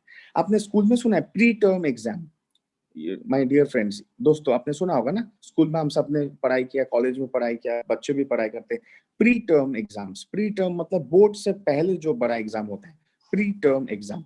टर्म एग्जाम मतलब आप सोचिए वो मेन एग्जाम है, उससे पहले होता है pre term exam, right? Pre test, pre term exam, जो वर्ड्स हम बोलते हैं, pre means you know pre, just पहले, मेन चीज से पहले। सो इसको हम बोल सकते हैं pre term, it's a pre term exam. So अगर प्री टर्म एग्जाम में कोई फेल है, खराब है, तो टर्म एग्जाम में वो टॉप करेगा, बहुत चांसेस लोअर टर्म एग्जाम में खराब दिखाएगा। सो प्री टर्म एग्जाम में खराब मार्क्स आना मतलब इट्स ए इंडिकेशन कि पढ़ाई का सिस्टम में कुछ बड़ा गड़बड़ है, right? And not means first time, pre term means main exam. जैसे आपका बोर्ड एग्जाम होता है क्लास 10 में 12 में ना, हमारा बोर्ड एग्जाम, तो बोर्ड एग्जाम से पहले प्री टर्म एग्जाम होता है। इंडिया में सीबीएसई बोर्ड में ये रूल है, स्टेट बोर्ड में भी रूल्स, एवरी स्टेट बोर्ड में। मुझे एग्जैक्टली पता नहीं कि नेपाल में रूल है कि नहीं, बट इंडिया में सीबीएसई, आईसीएसई बोर्ड में, आईएससी बोर्ड में, even all the state major state boards में ये रूल है। It's called pre term exam. Pre term exam is maybe 2 months before the main term or board exam. So actually pre-term exam is an examination of बच्चा कितना पानी में है अपने पढ़ाई का। प्री टर्म एग्जाम मतलब बच्चा अभी कितना पानी में है, बोलते हैं ना कितना पानी में वो है, मतलब कितना अच्छा सिचुएशन में है, प्रिपरेशन पे है, अपना एग्जाम देने के, that's called pre term exam. So इसको बोल सकते हैं डायबिटीज मतलब बोर्ड एग्जाम जो एकदम फेल हो गया, और प्री टर्म एग्जाम मतलब high blood sugar. But pre term exam में कोई फेल हो रहा है, अच्छा मार्क्स नहीं ला रहा है, तो मेन टर्म एग्जाम में जरूर खराब मार्क्स लाएगा, इसका गारंटी हम दे सकते हैं। एक सिग्नल दिखा रहा है, अगर यहाँ पे कुछ 2 महीने में मिरेकल नहीं हो जाए, 2 महीने में सुबह शाम दिन रात पढ़ाई ट्यूशन पढ़ाई किया तो अच्छा मार्क्स भी ला सकता है, राइट। मतलब लेकिन अगर प्री टर्म एग्जाम में खराब मार्क्स लाया और जो सिलसिला उसका चल रहा था वही चलता रहा, तो बोर्ड एग्जाम में खराब मार्क्स लाएगा। मतलब high blood sugar is a pre term exam का खराब मार्क्स। वही सिलसिला पढ़ाई का चलता रहा तो 100% जाके डायबिटीज होगा, मतलब मेन टर्म एग्जाम में या बोर्ड टर्म एग्जाम में खराब मार्क्स लाएगा diabetes. Pre final exam, pre term मतलब pre final exam. Are you able to get my example? अगर कोई एक बच्चा, अगर आपका भी कोई भांजा हो, बेटा हो, बेटी हो, पड़ोसी का बच्चा हो, बहुत दोस्त का बच्चा हो, वो प्री टर्म एग्जाम में ओनली 35-40% मार्क्स लाता है, और 2 महीने बाद अभी मेन टर्म एग्जाम है, बोर्ड एग्जाम। अगर जो पढ़ाई का उसका सिस्टम चल रहा है अपने लाइफ में, अगर वही चलता रहा तो बोर्ड में जाके या तो फेल करेगा, जस्ट पास करेगा बहुत खराब मार्क्स लाके। तो उस टाइम अगर समझ के डायग्नोसिस करके कैच करके नेक्स्ट 2 महीने में उसको दिन रात पढ़ाया जाए, सही पढ़ाया जाए, मोटिवेट किया जाए, डायरेक्ट किया जाए, सही ट्यूशन दिया जाए, टू द पॉइंट पढ़ाया जाए, उसका पढ़ाई का रियली पढ़ाई के ऊपर बहुत स्ट्रांगली फोकस किया जाए, तो डेफिनेटली वो 2 महीने बाद जब मेन टर्म एग्जाम में जाएगा तब वो 40% नहीं एटलीस्ट 60-70% मार्क्स लाएगा। Means he will not be a very bad result, he will be in a good result, not great but good result, accepted result. इसका मतलब क्या है? अगर कोई माँ बाप समझदार है, कोई पेरेंट समझदार है, प्री टर्म का एग्जाम का रिजल्ट देख के उसको उसी टाइम कैच करना चाहिए, उसको उसी टाइम कैच करना चाहिए उस समझदार पेरेंट्स को कि मेरा बच्चा 2 महीने बाद जो मेन टर्म एग्जाम में, भाई ये तो एकदम बैंड बजाने वाला है, अपना भी बजाने वाला है और हमारा इज्जत भी बजाने वाला है, तो अभी इसको इसी जगह में पकड़ना है। उसका पढ़ाई का सिस्टम अगर खराब है, उसका ट्यूशन अगर जो है काम का नहीं, ट्यूशन फेंक के नया ट्यूशन लगाना है, ट्यूशन से नहीं हो रहा है तो खुद बैठ के कराना है, रिविजन खुद कराना है, उसके ऊपर वॉच रखना है कि वो रियली पढ़ रहा है या पढ़ते पढ़ते सो जा रहा है। अगर उसको कोई सप्लीमेंट्स का जरूरत है, खिलाना है ताकि वो रात भर जाके पढ़ पाए, सही कॉन्सेंट्रेशन में पढ़ पाए। उसको जो एक्स्ट्रा क्लासेस चाहिए देना चाहिए, उसको कुछ एक्स्ट्रा बेस्ट बुक चाहिए तो देना चाहिए, उसको जो चाहिए वो देना चाहिए, ताकि वो लड़का फाइनली जाके अब वो एकदम वो अपना बैंड ना बजा दे, main term exam board exam में अच्छा मार्क्स लाए। लेकिन अगर कोई पेरेंट समझदार नहीं है तो वो उसी हाल में उसको छोड़ देगा, वो लड़का पढ़ाई करेगा, उसी हाल का पढ़ाई करेगा और जाके उसी हाल का बेहाल मार्क्स लाएगा, बैंड बजेगा जी। आया समझ में? सो इसका मतलब आप अभी, आपके सामने एक एडल्ट बैठा है 45 साल का, तो उसका एक बच्चा होगा, एक उसको एग्जाम्पल दीजिए। सर जी, मैडम जी, अगर आपके बच्चे का ऐसा हो, या कोई एक बच्चे का आप देखो, आपके भांजा का देखो, भांजी का देखो, बेटा का देखो, बेटी का देखो, है ना, कोई रिलेटिव का बच्चे का, दोस्त का बच्चे का देखो, तो आप तो चाहते हैं ना वो अच्छा मार्क्स ले, बिल्कुल यार, उस बच्चे का फ्यूचर बड़ा हो, लेकिन वो बच्चा भी इस सिचुएशन में है, प्री टर्म एग्जाम में बैंड बजा के आया है, पूरा साल ट्यूशन भी चल रहा है, क्लासेस भी जा रहा है, बुक भी है, लड़का अच्छा भी है, लेकिन उसका बैंड बजा के बैठा है प्री टर्म एग्जाम में। लेकिन आप चाहते हैं कि मेन टर्म एग्जाम में उसका बैंड ना बज के, उसका मार्क्स देख के सब लोग पै पै बैंड बजाए खुशी से। है, होता है ना, 2 टाइप का बैंड बजता है, एक खुद का बैंड बजता है और एक अच्छा न्यूज आने के बाद लोग पै पै करके सेलिब्रेशन बैंड बजाते हैं।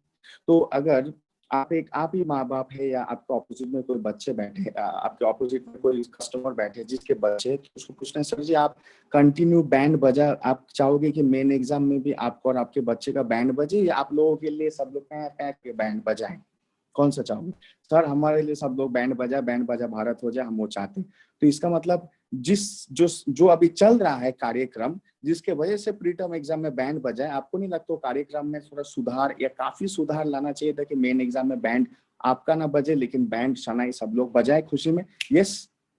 तो अब इसी एग्जाम्पल को आप किसी को डायबिटीज के साथ पकड़ाइए कि actually if there is a high blood glucose या high blood sugar, this means कि प्री टर्म एग्जाम में बैंड बज रहा है, इसका मतलब मेन टर्म एग्जाम 2-3 महीने बाद है, बहुत बड़ा बैंड बजने वाला है। तो अभी चलते हैं वहां पे, जाके पकड़ते हैं सिचुएशन को, जाके ठीक करते हैं, उसको रिपेयर करते हैं। अगर उसको रिपेयर कर पाए तो डेफिनेटली जो होने वाला है 3 महीने बाद, वो रिजल्ट कुछ अलग आएगा। अलग आने के लिए कुछ अलग अभी करना पड़ेगा, रिजल्ट आने के बाद कुछ अलग करना था वो बोल के फायदा नहीं है, हो गया मतलब वो अरे यार कुछ अलग करना था, बच्चा फेल हो गया, बच्चा जस्ट खराब मार्क्स लाया, उस टाइम ये रो के धो के फायदा नहीं है। लेकिन अगर अलग करना चाहिए तो अभी करना चाहिए, ना कि कभी, है ना। एक मेडिकल साइंस में कहावत है, बहुत कड़वा कहावत है, आज आपको एक बोलता हूँ जो मेरा एकदम, it's like my favourite medical word, और बोल सकते हैं मेडिकल थीम। थोड़ा थोड़ा मैंने बनाया इसको, बट किसी बहुत महान डॉक्टरों से सुना, उसके बाद मैंने थोड़ा मॉडिफाई करके मेरा पेटेंट एक लाइन बनाया, मैं आपको हमेशा बोलूंगा, नहीं, रिमेंबर दिस। मेडिसिन मतलब लाइफ सेविंग होता है। मेडिसिन तो ड्रग्स, फार्मास्यूटिकल ड्रग्स, उसको जैसे paracetamol, antibiotic, pain killer, cardiovascular medicine, immediate heart attack medicine देना, it's a life saving drug. लेकिन एक मेडिसिन को तभी मेडिसिन बोला जाता है जब वो पेशेंट को मरने से पहले बचाने के लिए दिया जाता है, तब उसको मेडिसिन बोलते हैं। एक पेशेंट मरने के बाद उस मेडिसिन को सिर्फ केमिकल बोलते हैं, उसको और मेडिसिन नहीं बोलते, बिकॉज उसका मेडिसिन का स्टेटस खत्म होकर जस्ट एक केमिकल का टुकड़ा है। लेकिन अगर मरते हुए पेशेंट को दिया जाए और वो बच जाए, तब उसको मेडिसिन बोलते हैं। So medicine is only called a medicine when it is given to a patient when yet he is alive and to keep him alive. लेकिन a medicine will only be called a chemical if it is given to the patient after his dead.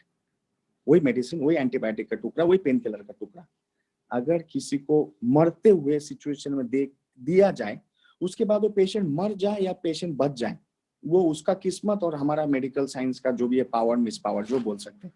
लेकिन अगर एक patient मरने वाले situation में है, उस time अगर उस दवाई को एक मेडिसिन आता है नाइट्रोग्लिसरीन, बहुत स्ट्रॉन्ग मेडिसिन है, यहाँ पे जीभ के नीचे दिया जाता है, सबलूल या जीभ के नीचे उसको दिया जाता है। अगर किसी को एक्सट्रीम चेस्ट पेन हो गया, आईसीयू में एडमिट है, आपने देखा शॉक मारते करके ऐसे ऐसे करके देते, राइट। आपने लाटागुड़ी में भी ये बोला था, ओके। यस यस, आप लोग हेल्थ कोच में आए होंगे मेरे लाटागुड़ी में, करेक्ट करेक्ट, यस। सो ये मेरा बहुत फेवरेट कोटेशन है। तो एक मेडिसिन आता है नाइट्रोग्लिसरीन, और भी बहुत सारे आते हैं जो पर्टिकुलरली हार्ट अटैक पेशेंट्स को या लंग्स अटैक पेशेंट्स को, मतलब मरने वाला है पूरी तरह, मे बी 3-4 मिनट टाइम है, अगर सिचुएशन मिल गया तो उसको जीभ के नीचे डालना होता है और एक इंजेक्शन मारना होता है करके ऐसे करके। अगर वो उस टाइम जीभ के नीचे डाले तो 70% चांस है कि वो पेशेंट बच जाएगा उस टाइम के लिए। हो सकता है उसका हार्ट जिंदगी भर के लिए खराब ही रहेगा, हो सकता है एक साइड में पैरालाइज भी होगा, लेकिन 70% चांसेस है कि उस घंटे के लिए बच जाएगा। उसके बाद टाइम मिलेगा मेडिकल ट्रीटमेंट करने का, मतलब अब उसको मेडिकल ट्रीटमेंट करने का टाइम मिलेगा।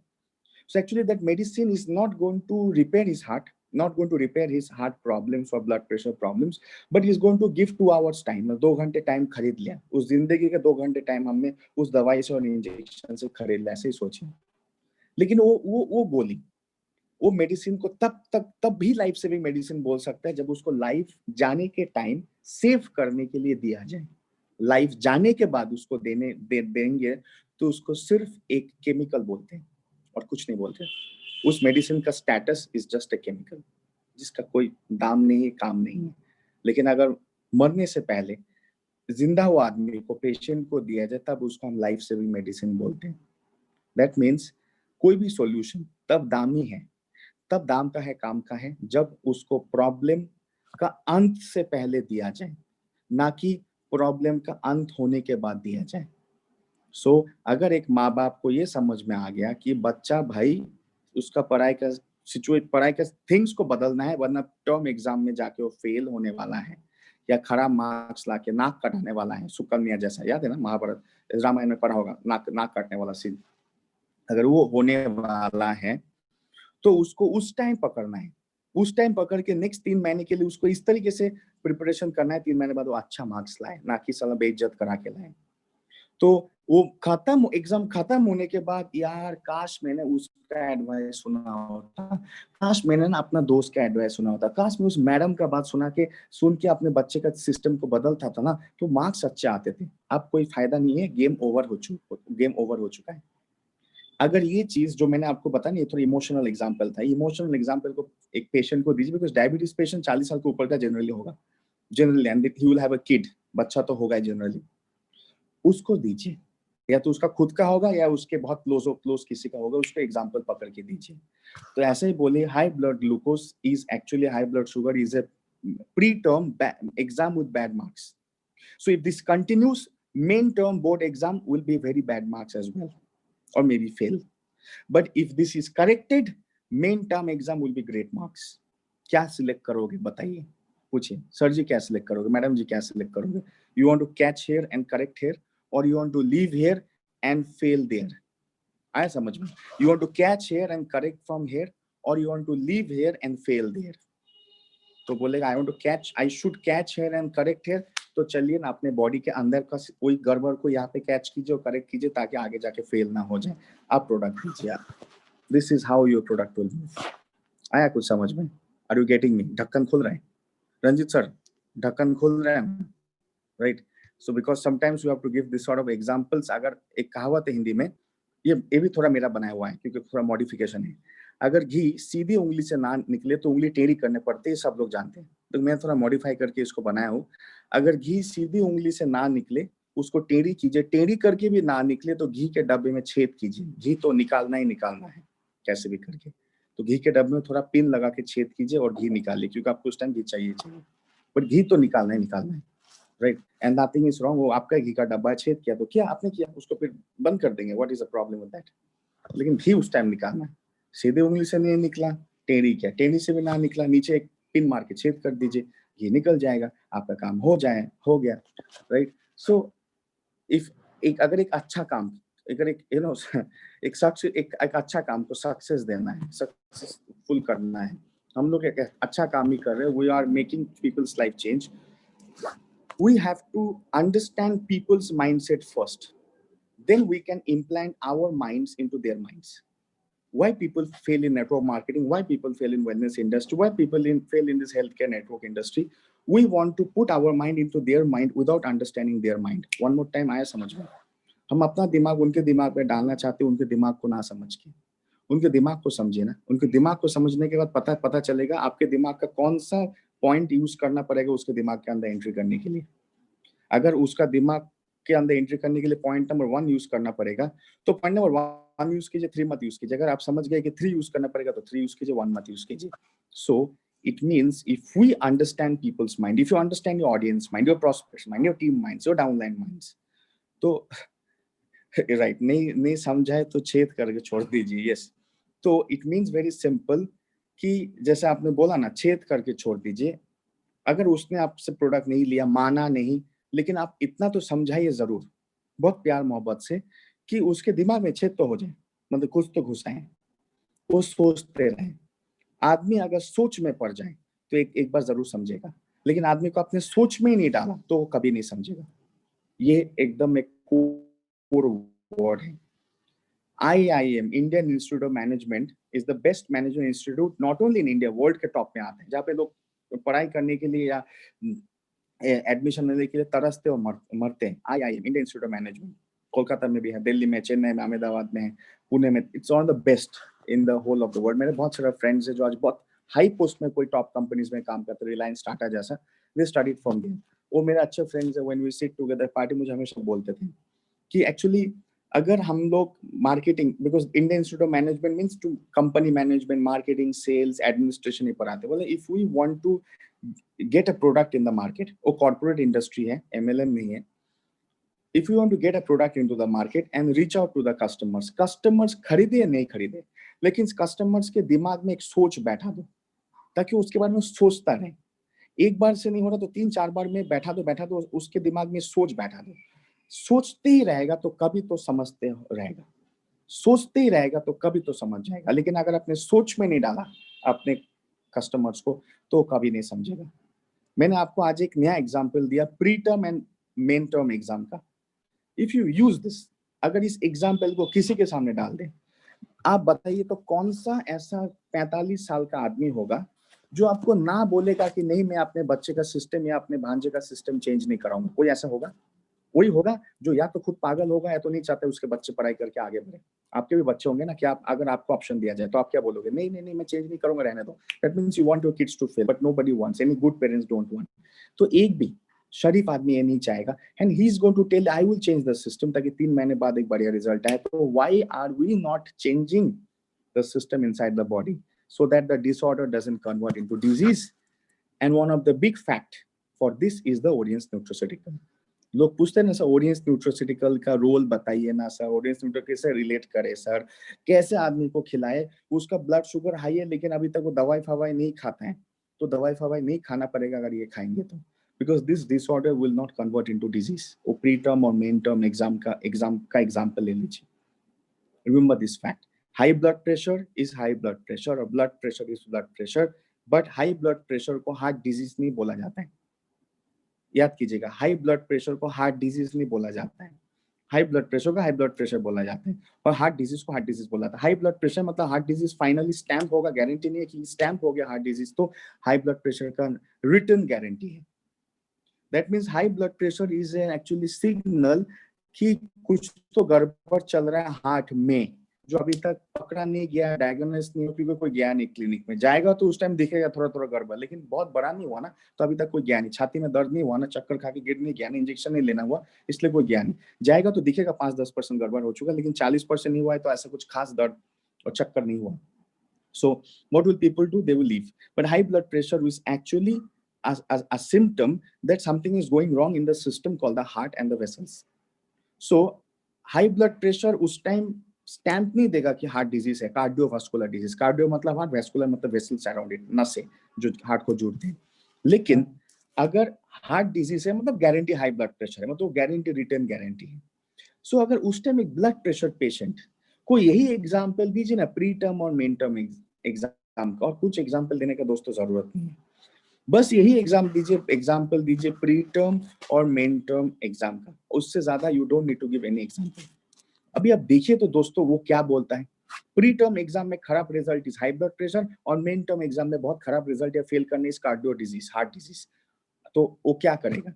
Will he continue the same way to fail in the main exam? वो बोलेगा no. Then why are you continuing the same way to get a heart disease stamped?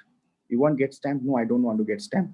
यहाँ पे लगाना है, चिपकाना है, यहाँ पे चिपकाना है, हार्ट डिजीज नहीं ना, तो है हमारे पास कुछ आगे नहीं आगे सही तरीके से पहुंचने के लिए, फेल ना होने के लिए। हाँ बोलिए क्या है, मुझे चाहिए, मुझे रियली अभी से ठीक होना है, मेरा बीवी बच्चे हैं, छोटे छोटे बच्चे हैं, मेरा नौकरी है, मेरा बिजनेस है, मेरा ऊपर बहुत जिम्मेदारी है। हाँ अब याद आया ना, जिम्मेदारी है, बस याद दिलाना है कभी कभी। हर इंसान का, चाहे आप जितना भी उम्र का, हर इंसान का एक जिम्मेदारी होता है। जब एज छोटा होता है तो उसका अपने माँ बाप का जिम्मेदारी होता है, और जो एज थोड़ा बड़ा हो जाता है तो माँ बाप हो जाता है तो उसके बच्चों का जिम्मेदारी होता है, याद रखिएगा, राइट। या तो आप भाई है बड़ा भैया का, या तो बड़ा भाई है छोटे भाई का, दोनों का जिम्मेदारी है, याद कीजिएगा। सो आदमी को कभी कभी अपना जिम्मेदारी ने याद दिलाना चाहिए, बोलना नहीं चाहिए तुम्हारा जिम्मेदारी है, पर एग्जाम्पल ऐसा सेट करना चाहिए उसको लगे मेरा तो बहुत जिम्मेदारी है। अगर मैं खुद जिम्मेदार नहीं हुआ तो इसका मतलब मैं जिम्मेदारी से आउट हो गया, तो मेरे जिसके तरफ जिम्मेदारी they will also go out. तो उसको बोलना नहीं है, बात एग्जाम्पल में सेट करना है। सो सेम लाइक फीमेल को ले लो ना, लेडीज को, एक लेडीज का पीरियड्स प्रॉब्लम हो रहा है, they have some one lady has a menstrual period problem repeatedly and regularly and recurringly, one more time, repeatedly and regularly and recurringly has a menstrual period problem, now and then it comes। उसका अंदर stamp नहीं है कि उसको ovary में cyst है, polycystic ovary है, PCOS है, पीसीओडी है, यूट्रस में problem, it's not a stamp guarantee, but it is definitely a reflection that something is wrong in the over uterus, something is definitely wrong, मतलब it's a guaranteed reflection but not a guaranteed result जो over uterus damaged है, diseased है, but it's a reflection, कुछ तो पे गड़बड़ चल रहा है, क्योंकि पीरियड्स तो वहां से आ रहा है, पीरियड्स उसके वजह से आ रहा है, हार्मोन्स में कुछ तो गड़बड़ चल रहा है। एट दैट पॉइंट लेडीज को वही समझाइए, मैडम आपको पता है पीरियड्स कहाँ से आते हैं, इसलिए एनाटॉमी फिजियोलॉजी सबसे बेस था ना, उसके बाद ही पैथोलॉजी है, देखिए उसके बाद ही डिजीज डिसऑर्डर है, देखिए कैसे पैटर्न जा रहे हैं, देखिए किस तरीके से पैटर्न जा रहे हैं, एनाटॉमी है, फिजियोलॉजी है, फिर पैथोलॉजी है, फिर ऑर्डर है, फिर डिसऑर्डर है, फिर डिजीज है, देखिए पैटर्न, ऑटोमेटिकली प्रोडक्ट्स आए ना, प्रोडक्ट्स हैं। तो पहले एक लेडी को ना एस्परोस नहीं देना है, वो खरीदेगा नहीं, खरीदेगा तो खाएगा नहीं, नेक्स्ट महीने खाएगा नहीं, उसको पहले एनाटॉमी फिजियोलॉजी समझाना है। आप हमारा जो पीरियड्स होता है लेडीज का, अगर ऐसे कोई 1-2 लेडी बैठा है, this is happening because of our reproductive system over uterus main role, and उससे हार्मोन्स बनता है, वो हार्मोन्स रेगुलेशन से आपका ये ब्लीडिंग होता है, मेंस्ट्रुअल टाइम होता है, और प्रेगनेंसी टाइम भी होता है। So it means if our organs are good, anatomy and physiology, periods will be good. So any wrong periods is an indication something is wrong in the organ, yet not catch, yet not stamped, yet not certified, but something must be going wrong. It's a pre-term result, very bad. Pre-term exam के very bad, pathetic result. Main term 3-4 महीने बाद आने वाला है, क्या करना है madam जी बताइए? फेल करना है क्या मेन टर्म एग्जाम में? नाक कटवाना है क्या घर का? बैंड बजाना है क्या? नहीं नहीं नहीं, नहीं करना है। तो हमें तो प्लीज यहाँ पे क्या चैट हो रहा है, कनेक्टिविटी इशू ये वो, आप एक काम कीजिए, आ जाइए, आके मेरा काम कीजिए, कम आ जाइए। कौन कौन करेगा आके मेरा काम? कम है। आप एक कनेक्टिविटी इशू ये वो बोल रहे, कम। कौन कौन आएगा? कौन वॉलंटियर है? मैं दे रहा हूँ स्टेज, आइए बोलिए, डॉक्टर तथागत बनना है तो आके यहाँ पे बनिए। What's wrong with you guys? काफी टाइम हम बोल रहे हैं, मत कीजिए। रंजीत सर को काफी टाइम समझा रहा है, what is wrong with you guys? You want to do, come and do it here, right? What is the problem आप लोगों को है? So आप उस टाइम एक मैडम को जरूर समझा सकते हैं कि सी ma'am, this is the problem you have, right? So if this is the problem, then so the problem doesn't become a pandemic. We have to stop the problem. जब कोरोना थोड़ा थोड़ा आया था ना, लॉकडाउन उस टाइम मारा था, ताकि पैंडेमिक अभी हो चुका है लेकिन फिर भी और बिगर पैंडेमिक नहीं हो। So if a problem is been caught and corrected here, then that problem will not become a pandemic later. Pandemic means diabetes, pandemic means ovary cyst, pandemic means all these sort of problems.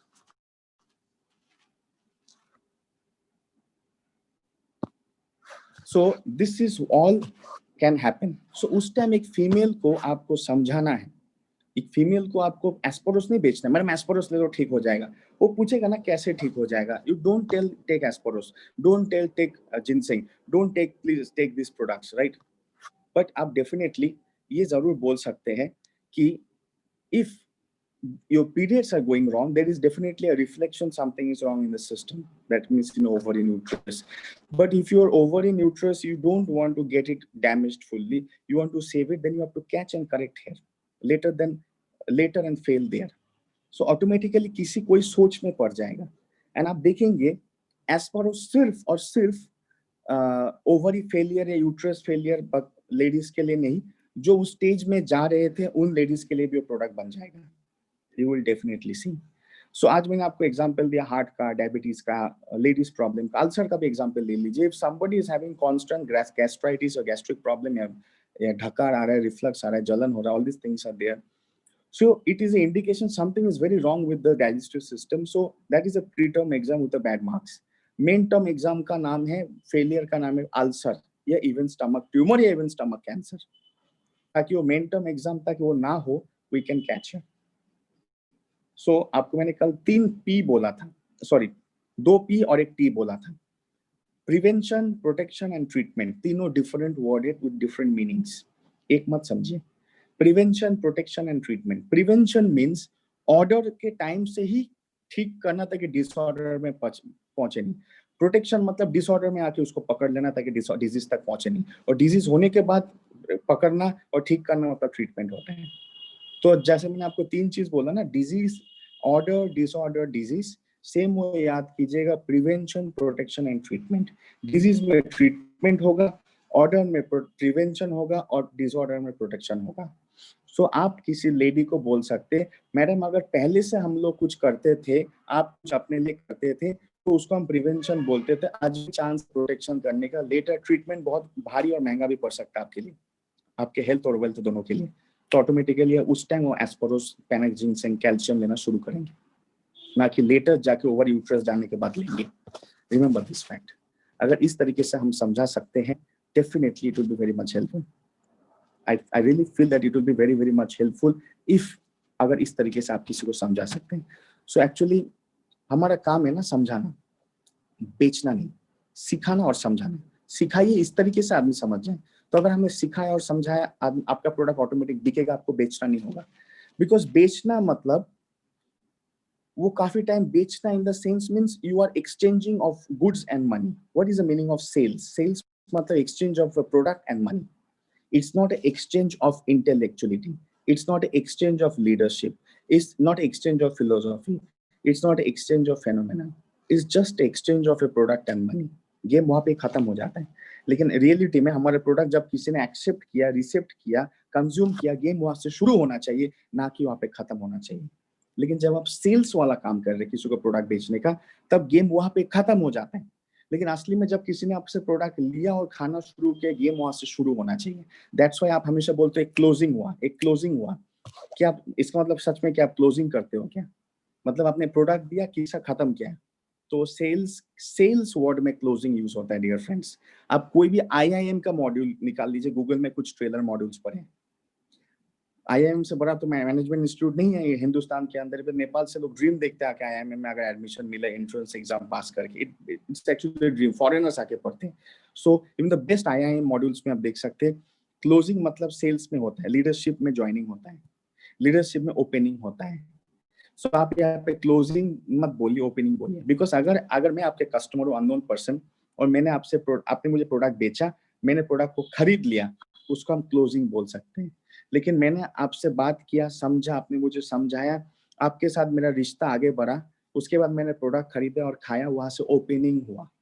आपका मेरे साथ opening हुआ रिश्ते का, आपका मेरे साथ business को ओपनिंग हुआ है, मेरे फैमिली के साथ हुआ, मेरे फ्रेंड्स के साथ, मेरे सर्कल के साथ, मेरा अपना नेटवर्क के साथ आपको ओपनिंग हुआ।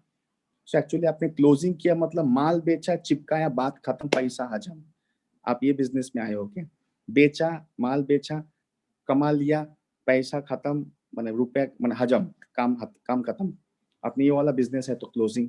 लेकिन अगर किसी को आपने प्रोडक्ट कोई आपसे लिया, खाया, खाना शुरू की, मैंने प्रोडक्ट आपसे लिया, खरीदा खाने के लिए, इसका मतलब आपका ओपनिंग हुआ।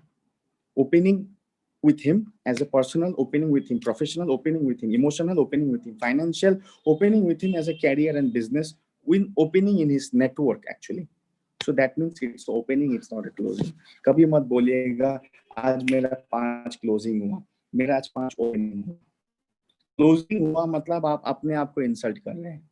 एक्चुअली आप अगर बोलते हैं ना मैंने 5 क्लोजिंग किए, इसका मतलब डोर टू डोर लोग सेल्समैन नहीं होते हैं। वो दिन के एंड में you know what this closing word came, आप गूगल में इसके बाद लिखिए सेल्स क्लोजिंग, आप इस शब्द कहाँ से आया है आप ढूंढ पाएंगे। जो मैं बोल रहा हूँ इन्फॉर्मेशन मैच होता है कि नहीं, कल मुझे बोलिएगा। सेल्स क्लोजिंग, आप गूगल मतलब वो विकिपीडिया मत सर्च कीजिएगा, जो फाइनेंशियल डिक्शनरीज है, मैनेजमेंट डिक्शनरीज है, सेल्स क्लोजिंग का मतलब क्या। Closing word came with actually माने बिजनेस मीन सेल्स। मतलब ऐसा हो गया एक सेल्समैन के ऊपर बॉस बैठता है।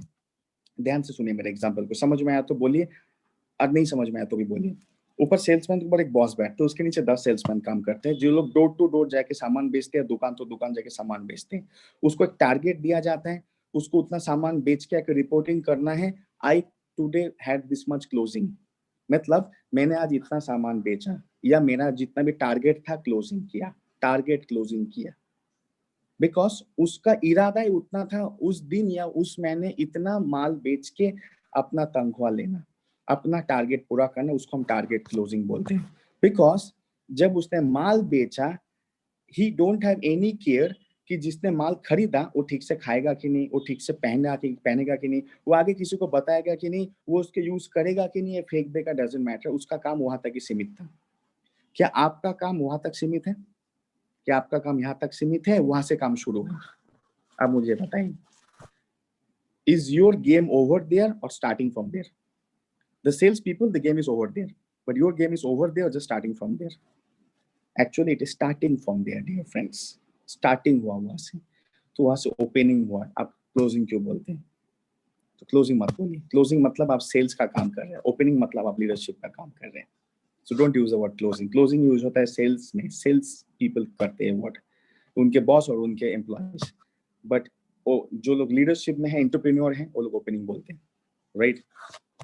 Thank you so much. मेरे तरफ से आज इतना ही बोलना था। आज मैंने आपको 3-4 एग्जांपल्स दिया था, आपको और देते रहूंगा, यूरिक एसिड के ऊपर, थायराइड्स के ऊपर, इंसोम्निया के ऊपर, किस तरीके से प्रोडक्ट को डिजीज डिसऑर्डर में प्लेस करना है, किस तरीके से एग्जांपल देने हैं।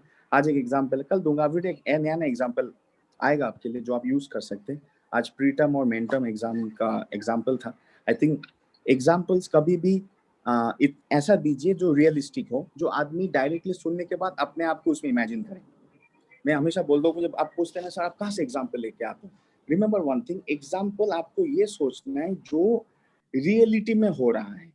काल्पनिक, आध्यात्मिक एंड बुकिश एग्जाम्पल्स वो कोई सुनने वाला नहीं है। मतलब वो सुन के आदमी ये तो कहीं से पढ़ के आया होगा, ये कहीं से वो रट के आया होगा, ये कहीं से वो सुन के आया होगा। No, The examples should be practical and realistic where a person feels he's into it. जब मैं आपको बच्चे का एग्जांपल दे रहा था ना, आपका भी तो बच्चा होगा, आप सोच रहे होंगे हाँ मेरे बच्चे का तो ये है चक्कर, ये चक्कर हो सकता है। Take it this way. Always create examples, don't copy examples. मैं आपको फिर से बोल रहा हूँ, create your examples, create your speech, create your training, don't copy. मतलब कॉपी पेस्ट नहीं बनना, मेड इन चाइना चाहिए, मेड इन स्विट्जरलैंड जर्मनी चाहिए। लोग मेड इन जर्मनी का सामान BMW मेड इन जर्मनी है, द ओरिजिनल माल, और चाइना भी बनाता है चाइनीज माल, तो वही वाला हो जाएगा। अरे कैसे कॉपी करके बोल रहे हैं। So what happens is that if you are a true leader, अगर आपको रियली लीडरशिप में इस हेल्थ केयर लीडरशिप में बहुत आगे तक पहुंचना है, your the way you pitch your speech makes you rich. मैंने उस दिन बोला था नहीं, मेरा पेटेंटेड है, कहीं नहीं मिलेगा, गूगल सर्च करो नहीं मिलने वाला है, right. The way you pitch your speech makes you rich इस इंडस्ट्री में। जिस तरीके से आपने बोली को बोलते हो वो आपको बल्ले बल्ले करता है, याद रखिएगा। फिर से बोल रहा हिंदी में, जिस तरीके से आप अपने बोली को बोलते हो वही आपके लाइफ में बल्ले बल्ले करता है इस इंडस्ट्री में। The way you pitch your speech makes you rich, right?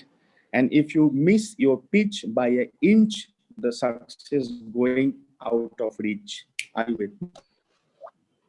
Do you get me? Let's repeat, Karo. The way you pitch your speech makes you rich. And if you miss your pitch by inch, your success will be out of reach. इसको याद रखिएगा, right? बोली को जैसा बोलेंगे उस तरीके से बल्ले बल्ले होंगे। Thank you so much. Over to Ranjit sir. Thank you sir, thank you so much sir. देखिए आज सर ने कुछ चीजों पे इतनी अच्छी रोशनी डाली है, क्या गजब समझाया उन्होंने। आप लोगों को समझना पड़ेगा इन सब चीजों को। छोटी छोटी चीजें लेकिन बहुत महत्वपूर्ण चीजें हैं, है ना। तो ये जो सारी चीजें बताई हैं, ये आज की तारीख में ये जो सर ने बताया ना कि आपको सेल्स पर्सन नहीं बनना है, हम लोग बार बार इस चीज को बोलते रहते हैं, क्योंकि मैं खुद मेरा 12 साल का एक्सपीरियंस रहा है सेल्स में, और मैंने वही देखा था। हम लोग के बॉस हम लोग को बोलते थे आज क्या सेल क्लोज किया तुमने, तो मेरे को भी कहीं ना कहीं अंदर से वो होता था कि सर ये चीज मेरे से बार बार क्यों कहते हैं। मैं तो वहां पे उस बंदे के पास गया हूं, मैं एक बार के लिए थोड़ी ना गया हूं, मैं चाहता हूं कि मेरे साथ उसका रिलेशन ऐसा बन जाए ताकि मैं जिंदगी भर उसको मैं सर्विस देता रहूं, क्योंकि हम सर्विस इंडस्ट्री से बिलोंग करते हैं। वहां पे क्लोजिंग वर्ड तो आना ही नहीं चाहिए, ओपन करना चाहिए। आप एक बार हमारे प्रोडक्ट्स को आपने अगर लोगों को अच्छी तरीके से करवा दिया तो वो ताज जिंदगी लेगा। आप सोचिए कि हम लोग बचपन में कोलगेट टूथपेस्ट से ब्रश करते थे, आज